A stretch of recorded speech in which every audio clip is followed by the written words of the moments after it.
Prajwal pen drive ಹಗರಣ ಏನಿದೆ ಇದು ಅಮಾನುಷ.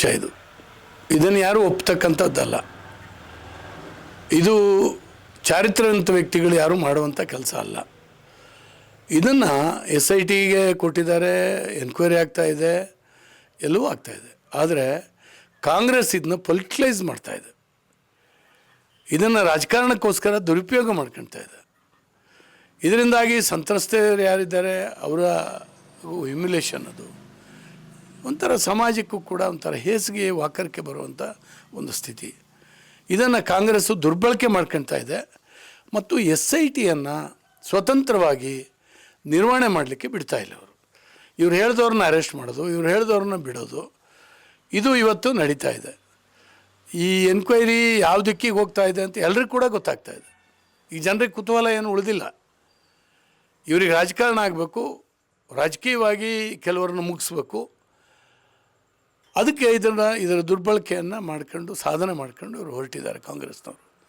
ಖಂಡಿತವಾಗೂ ನಿನ್ನೆ ನಾನು ಸಿದ್ದರಾಮಯ್ಯನವರು ಹೇಳಿದ್ದು ಕೇಳಿದೆ, 2 ಲೆಟ್ರ್ ಬರೆದು ಬಿಟ್ಟಿದ್ದೀನಿ ಅಂತ. ಏನ್ರಿ, ಯಾರು ಹೆಬ್ಬೆಟ್ಟು ಹೊತ್ತಕ್ಕಂಥವ್ರು ಯಾರೂ ಇಲ್ಲ. ನಾನೊಬ್ಬ ಗೃಹ ಸಚಿವನಾಗಿದ್ದವ. ಇವತ್ತು ಡಿಪ್ಲೊಮ್ಯಾಟಿಕ್ ಇದನ್ನು ಪಾಸ್ಪೋರ್ಟನ್ನು ರದ್ದು ಮಾಡಲಿಕ್ಕಾಗಲಿ, ಅಲ್ಲಿಂದ ಹಿಡ್ಕೊಂಡು ಬರಲಿಕ್ಕಾಗಲಿ, ಸಿದ್ದರಾಮಯ್ಯನವ್ರ ಕಾಗದ ಅಮಿತ್ ಶಾಗೆ ಬರೆದು ಕೂಡಲೇ ಅಥವಾ ಮೋದಿಯವ್ರಿಗೆ ಬರೆದು ಕೂಡಲೇ ಏನಾಗೋದಿಲ್ಲ. ಲೆಟ್ರ್ ಬರೆಯೋದಲ್ಲ, ಅದಕ್ಕೆ ಕೆಲವು ಪ್ರಾಸೆಸ್ಗಳಿದ್ದಾವೆ. SITಯೇ ಅದನ್ನ ಬರೀಬೇಕು, ಪೊಲೀಸ್ ಅಥಾರಿಟಿಗಳೇ ಅದನ್ನು ಮಾಡಬೇಕಾಗ್ತದೆ. ಇದನ್ನು ಮಾಡ್ತಾರೆ. ಸಿದ್ದರಾಮಯ್ಯನವರು ನಾನು ಕಾಗದ ಬರೆದು ಬಿಟ್ಟಿದ್ದೀನಿ, ಸೆಂಟ್ರಲ್ ಗೌರ್ಮೆಂಟ್ ಏನು ಉತ್ತರ ಕೊಡ್ತಾ ಇಲ್ಲ. ಏನಿದ್ರ ಅರ್ಥ ಏನು? ಏನು ಮಾಡಲಿಕ್ಕೆ ಹೊರಟಿದ್ದಾರೆ ಇವರು ಕಾಗದ ಬರೀಬೇಕಂತೆ, ಸೆಂಟ್ರಲ್ ಗೌರ್ಮೆಂಟ್ ಕೂಡ ಉತ್ತರ ಕೊಡಬೇಕಂತ.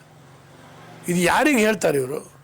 ಈ ರೀತಿ ಒಂದು ರೀತಿ ಚೈಲ್ಡಿಶ್ ಅನ್ನೋದ, ಇನ್ನೇನು ಒಂದು ಪ್ರಚಾರ ಪಡೆಯುವಂಥ ಒಂದು ಸಾಧನ, ರಾಜಕಾರಣದ ಒಂದು ಸಾಧನ ಮಾಡ್ಕೊಂಡು ಇವರು ಆ ಕೇಸನ್ನೇ ಅನ್ಯಾಯ ಮಾಡ್ತಾಯಿದ್ದಾರೆ. ಸುಮಾರು 92 ವಯಸ್ಸು ಆಗಿರ್ತಕ್ಕಂಥ ಮಾನ್ಯ ದೇವೇಗೌಡರ ಬಗ್ಗೆ ಚುಡಾಯಿಸೋದು, ಅವ್ರಿಗೆ ಹ್ಯುಮಿಲೇಷನ್ ಮಾಡುವಂಥದ್ದು, ನೀವೇ ಕಳಿಸಿದ್ದೀರಿ ಅನ್ನೋ.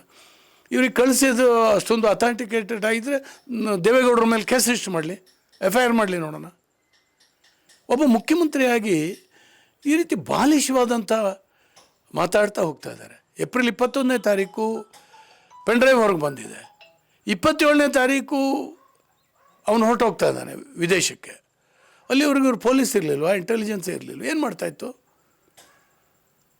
ಈ ರೀತಿಯಲ್ಲಿ ಇವತ್ತು ಈ ಕೇಸನ್ನು ಚೆನ್ನಾಗಿ ಉಪಯೋಗಿಸ್ಕೊಳ್ಬೇಕು, ರಾಜಕಾರಣದ ಮಹತ್ವವನ್ನು ಸಾಧಿಸಬೇಕು ಅನ್ನುವಂಥದ್ದು ಇದೆಯಲ್ಲ, ಇದು ಹೇಸಿಗೆ ರಾಜಕಾರಣ, ಕಾಂಗ್ರೆಸ್ಸಿನ ದರಿದ್ರತನದ ಒಂದು ಮನೋಸ್ಥಿತಿ ಇದು ಅಂತ ನನಗನ್ಸುತ್ತೆ. ಬೆಂಗಳೂರಿನಿಂದ ಮಂಗಳೂರುವರೆಗೆ, ಬೀದರ್ನಿಂದ ಚಾಮರಾಜನಗರದವರೆಗೆ ನಿಮ್ಮ ಸುದ್ದಿ ನಿಮ್ಮದೇ ಭಾಷೆಯಲ್ಲಿ. ಕರ್ನಾಟಕ ತಕ್.